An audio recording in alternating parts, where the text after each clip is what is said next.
Hello, this is Eric DeCurbnell from MarketSkeptics.com, and today I wanted to talk about the yuan. On last Christmas, China announced that they were making the yuan an international currency. Today I wanted to talk about why that was a big deal. As people who have watched my other videos know, the US, there are a large number of US dollars being used overseas as currencies by other nations. In fact, there are 500 billion, over 500 billion dollars circulating around the world in countries where they don't trust their own currency, which is larger. It was larger than the US money supply for the last few years. Lately, the Fed's been printing a lot of money, but let's ignore that for the second.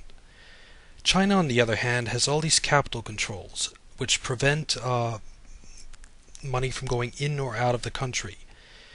And that's so there are no countries that are using the yuan as the medium of exchange. Now, China has probably the world's strongest economy right now. It has the world's manufacturing. And so the Chinese currency is very attractive. And if China, as it is doing, decides to remove those capital controls and allow the yuan to float freely, it will no doubt be adopted by parts of the world, and part of the Chinese money supply will start to move overseas and be used overseas. Now, as Chinese yuan start being used internationally, dollars that are currently being used around the world will start coming home.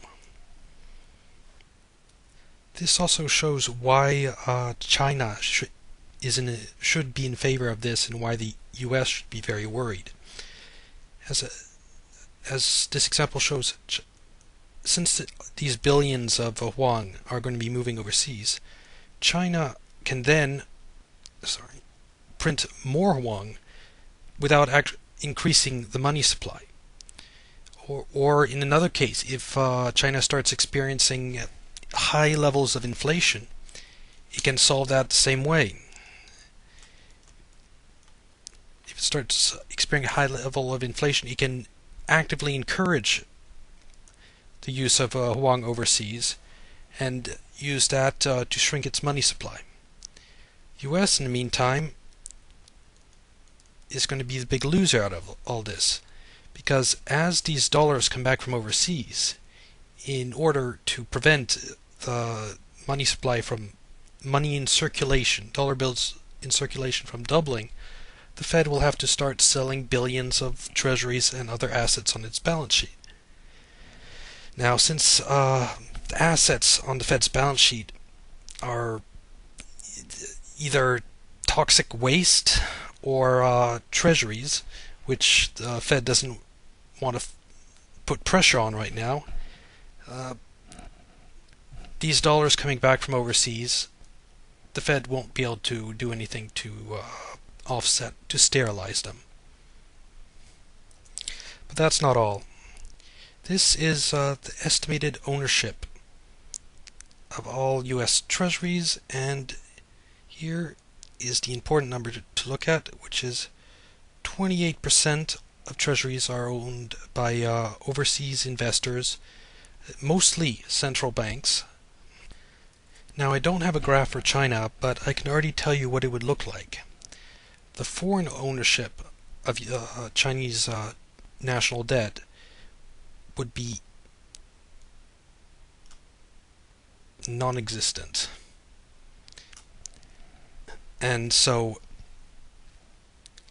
a move by China to make its currency an official world reserve currency would result in central banks buying Chinese national debt and increasing that.